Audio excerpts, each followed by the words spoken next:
രമേശൻ എല്ലാം മുൻകൂട്ടി കണ്ട് പദ്ധതിയിട്ടതായിരിക്കുമോ? അതേസമയം മറ്റൊരാൾ പുതിയൊരു സാമ്രാജ്യം പണിയാൻ തുടങ്ങുകയാണല്ലോ.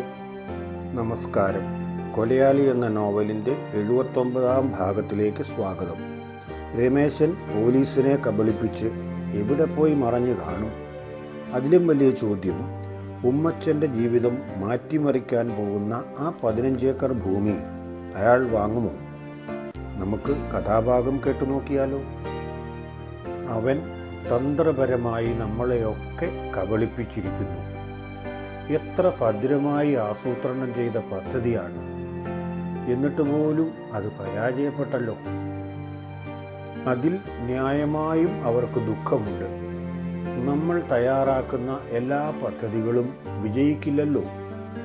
അത് എത്ര തന്ത്രപരമായി രൂപകൽപ്പന ചെയ്ത പദ്ധതിയാണെങ്കിൽ പോലും തങ്ങളെ സംബന്ധിച്ചിടത്തോളം പരാജയം ഇതാദ്യമല്ല താനും. ഇതിനു മുൻപ് തന്നെ എത്രയോ തവണ ഏതെല്ലാം കാര്യത്തിന് പരാജയപ്പെട്ടിരിക്കുന്നു.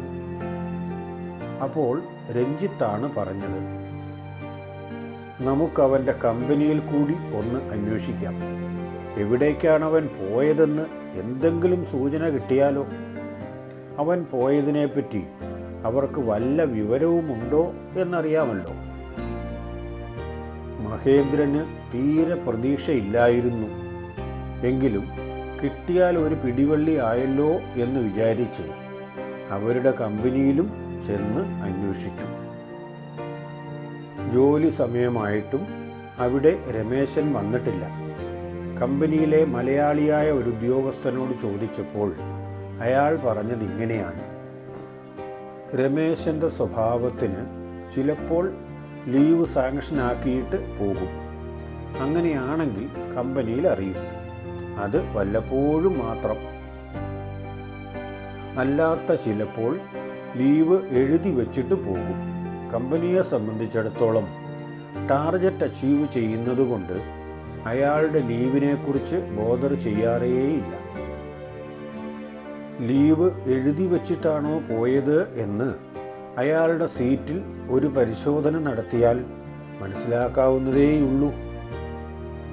അങ്ങനെയാണെങ്കിൽ എത്ര ദിവസത്തേക്കാണെന്ന് ചിലപ്പോൾ എഴുതിയിട്ടുണ്ടെങ്കിലോ? അതും അവർ നോക്കി. ലീവ് ലെറ്റർ എഴുതി സീറ്റിൽ ഒരു പേപ്പർ വെയിറ്റ് വെച്ചിട്ടുണ്ട്.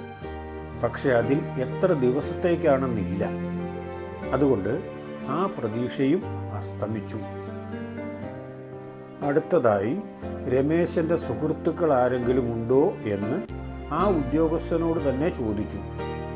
അയാളിൽ നിന്ന് കിട്ടിയ മറുപടി പ്രതീക്ഷയ്ക്ക് വകയില്ലാത്തതായിരുന്നു. രമേശൻ 1 കൊല്ലം കേരളത്തിൽ ജോലി ചെയ്തല്ലോ. ആ കാലഘട്ടത്തിൽ അത്രയും കാലം അയാളോടൊപ്പം ജോലി ചെയ്ത ആളുകളെല്ലാം ഹൈദരാബാദിലേക്ക് ട്രാൻസ്ഫറായി പോയി. ഇപ്പോൾ ഉള്ളവരെല്ലാം പുതിയവരാണ്. രമേശന് അവരുമായി തീരെ അടുപ്പമില്ല. അതുകൊണ്ട് തന്നെ അടുത്ത സുഹൃത്തുക്കൾ ആരും അയാൾക്ക് ഇപ്പോൾ കമ്പനിയിലില്ല. ആരും അറിയാതെ പോയവനെ എങ്ങോട്ട് പോയി എന്ന് വിചാരിച്ചാണ് തിരയേണ്ടത്. അല്ലെങ്കിൽ തന്നെ അവൻ്റെ ബന്ധങ്ങളും ആളുകളും ഒക്കെ എവിടെയാണുള്ളത് എന്നും ഇപ്പോൾ അവർക്ക് ഏകദേശം അറിയാം. നിഷാദ് കൂടി കൊല്ലപ്പെട്ടതുകൊണ്ട് അവൻ എത്രയും പെട്ടെന്ന് കേരളത്തിലേക്ക് വിട്ടു കാണും. അടുത്തവൻ്റെ കാര്യം തീരുമാനമാക്കണമല്ലോ. ഇതുവരെ കിട്ടിയ വിവരപ്രകാരം 2 പേരും കൂടി ഇനിയും ഉണ്ടല്ലോ. അത് ചിലപ്പോൾ ഉമ്മച്ചനും മകനും ആയിരിക്കാം. ആര് തന്നെയാണെങ്കിലും അവർ കൊല്ലപ്പെടരുത് എന്ന് ആഗ്രഹമുണ്ട്. അതിനായി പരമാവധി പരിശ്രമിക്കുന്നുമുണ്ട്. പക്ഷേ പരാജയമാണല്ലോ വരുന്നത്. അവിടെ നിന്നും പ്രതീക്ഷയില്ലാതെ പുറത്തേക്കിറങ്ങിയ രഞ്ജിത്ത് അവിടെ നിന്ന് തന്നെ വിവരം വിളിച്ച് ജീവൻ സാറിനോട് യഥാർത്ഥ കാര്യം പറഞ്ഞു. നിങ്ങളൊരു കാര്യം ചെയ്തു, ഇനി അവിടെ നിന്നിട്ട് കാര്യമില്ലല്ലോ. എത്രയും വേഗം മടങ്ങിപ്പോരെ. ഉദ്ദേശിച്ച കാര്യം സാധിച്ചില്ല എന്നോർത്ത് വിഷമിക്കണ്ട. അവൻ നമ്മുടെ കയ്യിൽ പെടാതെ എവിടെ പോകാനാണ്? കുറച്ച് ദിവസങ്ങൾ വൈകും എന്നല്ലേ ഉള്ളൂ. എപ്പോഴാണെങ്കിലും നമ്മളുടെ കയ്യിൽ തന്നെ അവൻ വന്നു ചാടും. അതോടെ അവർക്ക് സമാധാനമായി. അന്ന് തന്നെ അവർ കേരളത്തിലേക്ക് തിരിക്കുകയും ചെയ്തു. പോരാൻ രാവിലെ തന്നെ തയ്യാറായിരുന്നതാണല്ലോ. അല്പസമയം താമസിച്ചു എന്ന് മാത്രം. രാവിലെ പോയ കാര്യം സാധിച്ചു കൊണ്ടുവരാൻ വിചാരിച്ചു. ഇപ്പോൾ അത് സാധിക്കാതെയാണ് വരുന്നത് എന്നതുകൂടി ഒരു വ്യത്യാസമാണ്. അതേ കാലഘട്ടത്തിൽ വയനാട് പെട്ടെന്ന് സാമ്പത്തികമായി അഭിവൃദ്ധി പ്രാപിച്ച സമയമായിരുന്നു. കുരുമുളകിന് പെട്ടെന്നൊരു വിലകയറ്റമുണ്ടാവുകയും 1-2 കൊല്ലത്തേക്ക് അതേപോലെ നിൽക്കുകയും ചെയ്തു. ആ കാലഘട്ടം വയനാട്ടിലെ കുരുമുളക് കർഷകരെ സംബന്ധിച്ചിടത്തോളം സുവർണകാലമായിരുന്നു. അന്നുവരെയും സ്വപ്നങ്ങളിൽ മാത്രം ഉണ്ടായിരുന്ന പല പദ്ധതികൾക്കും ജീവൻ വെച്ചത് ആ കാലത്താണ്. കുരുമുളകിൻ്റെ വില ഇനി ഒരു കാലത്തും താഴെ പോവില്ലെന്നും കൂടാൻ മാത്രമേ സാധ്യതയുള്ളൂ എന്നുമാണ് പരക്കെ എല്ലാവരും വിശ്വസിച്ചത്. അതുകൊണ്ട് തന്നെ വില കൂടി കിട്ടിയ പണം തോന്നിയ പടിയാണ് ഭൂരിപക്ഷം പേരും ചെലവഴിച്ചത്. അത്ര കാലവും സ്വപ്നം കണ്ടിരുന്ന പല കാര്യങ്ങളും സാധിക്കാൻ അവർ ആ പണം ഉപയോഗിച്ചു. പുതിയ വാഹനങ്ങൾ വയനാട്ടിലേക്ക് ഒഴുകുകയാണ് ചെയ്തത്. ആഡംബര വസ്തുക്കളും ധാരാളമായി അങ്ങോട്ട് എത്തി. പ്രതീക്ഷയും യാഥാർത്ഥ്യവും തമ്മിൽ പലപ്പോഴും പൊരുത്തപ്പെട്ടു പോവുകയില്ല. അതുതന്നെ ഇവിടെയും സംഭവിച്ചു. ഒരിക്കലും വില താഴെ പോകില്ല എന്നൊക്കെ പത്രങ്ങളും കച്ചവടക്കാരും ഒക്കെ പറഞ്ഞതാണല്ലോ ജനം വിശ്വസിച്ചത്. എന്നാൽ കുരുമുളകിൻ്റെ വില 2 കൊല്ലം കഴിഞ്ഞപ്പോഴേക്കും ഇടിഞ്ഞു. കിട്ടിയ പണം മുഴുവൻ തോന്നിയ പോലെ ചെലവഴിച്ചതുകൊണ്ട് ഒരാൾക്കും കയ്യിൽ 10 പൈസ പോലും ബാക്കിയില്ലായിരുന്നു. അത് പോരാഞ്ഞിട്ട് എടുത്താൽ പൊങ്ങാത്ത ബാധ്യതകളും വരുത്തി വച്ചിട്ടുണ്ടായിരുന്നു. വീടുകളായിട്ടും വാഹനങ്ങളായിട്ടും വൻ ബാധ്യതയാണ് വയനാടൻ കർഷകർ ആ കാലഘട്ടത്തിൽ തലയിലേക്ക് എടുത്തു വെച്ചത്. തുടങ്ങിവെച്ച പല പദ്ധതികളും പൂർത്തിയാക്കാൻ കഴിയാതെ വിഷമിച്ച ജനങ്ങൾ പലരും സ്ഥലം വിറ്റ് പോകാൻ തുടങ്ങി. ചിലർക്കൊന്നും വിൽക്കാൻ പോലും കഴിഞ്ഞില്ല. വാങ്ങാനും ആരെങ്കിലും വേണ്ടേ? ചിലരൊക്കെ കടം വാങ്ങി പദ്ധതികൾ പൂർത്തീകരിക്കാൻ പരിശ്രമിച്ചു. അവർ താമസിയാതെ കടക്കെണിയിലുമായി. മറ്റു ചിലരെ സംബന്ധിച്ചിടത്തോളം അങ്ങനെയും പിടിച്ചു നിൽക്കാൻ കഴിയുമായിരുന്നില്ല.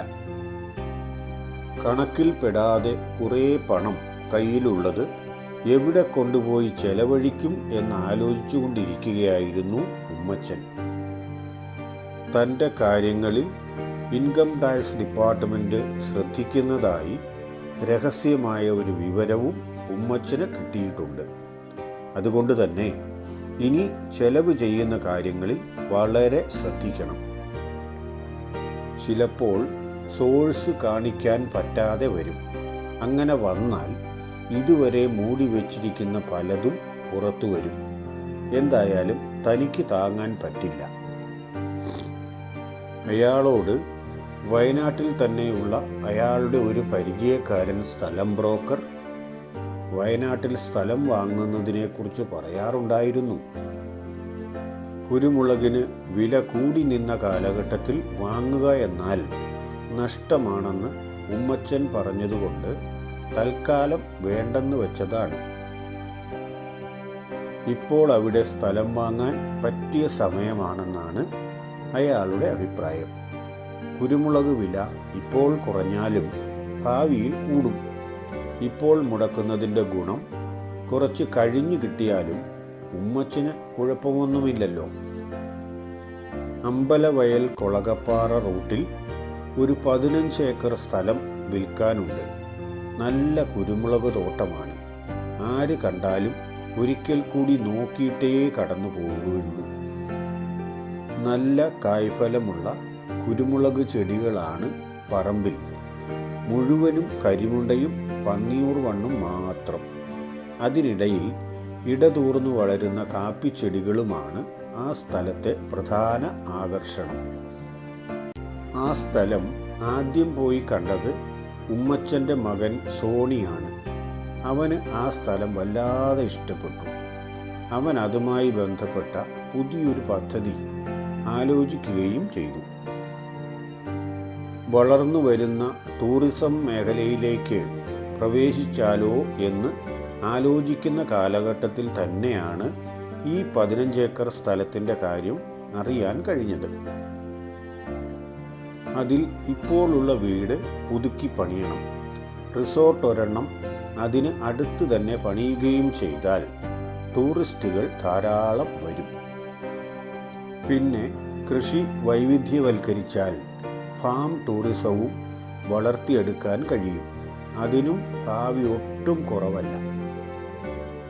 ഇടയ്ക്കൽ ഗുഹ കാണാനും മറ്റുമായി ഇപ്പോൾ തന്നെ ധാരാളം ആളുകൾ അവിടെ വരുന്നുണ്ട്. അവർക്ക് ആവശ്യമായ കൂടുതൽ സൗകര്യങ്ങൾ കൂടി ഒരുക്കി കൊടുത്താൽ ആ മേഖലയിൽ ചുവടുറപ്പിക്കാൻ കഴിയും. ആ കാര്യം സോണി ഉമ്മച്ചനോട് പറഞ്ഞു. അങ്ങനെ ഒരു വരുമാന സമ്പാദന മാർഗത്തെക്കുറിച്ച് പോലും ഉമ്മച്ചന് അറിയത്തില്ലായിരുന്നു. ആരെങ്കിലും സ്ഥലങ്ങൾ കാണാൻ വന്നാൽ അവർ കണ്ടേച്ചു പോവുകയില്ലേ?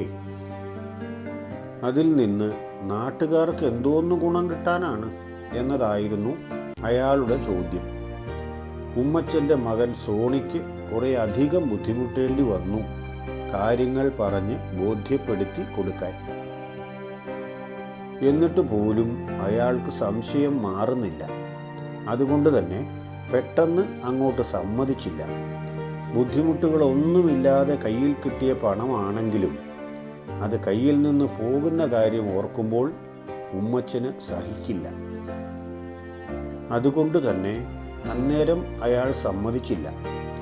ആലോചിക്കട്ടെ എന്നൊക്കെയാണ് പറഞ്ഞത്. അയാൾ സമ്മതിക്കുമോ ആവോ എന്ന സംശയത്തിലാണ് ഇപ്പോഴും സോണി. ഈ ഭാഗം ഇവിടം കൊണ്ട് അവസാനിക്കുകയാണ്. ഉമ്മച്ചൻ ആ 15 ഏക്കർ സ്ഥലം വാങ്ങാൻ സമ്മതിക്കുമോ? സോണിയുടെ റിസോർട്ട് എന്ന സ്വപ്നം പൂവണിയുമോ? രമേശൻ എവിടെ പോയി ഒളിച്ചു കാണും? ഉത്തരങ്ങൾ അടുത്ത ഭാഗങ്ങളിൽ നമുക്ക് ലഭിക്കും. ലൈക്ക് ചെയ്യാനും ഷെയർ ചെയ്യാനും ചാനൽ ഒന്ന് സബ്സ്ക്രൈബ് ചെയ്യാനും മറന്നേക്കല്ലേ.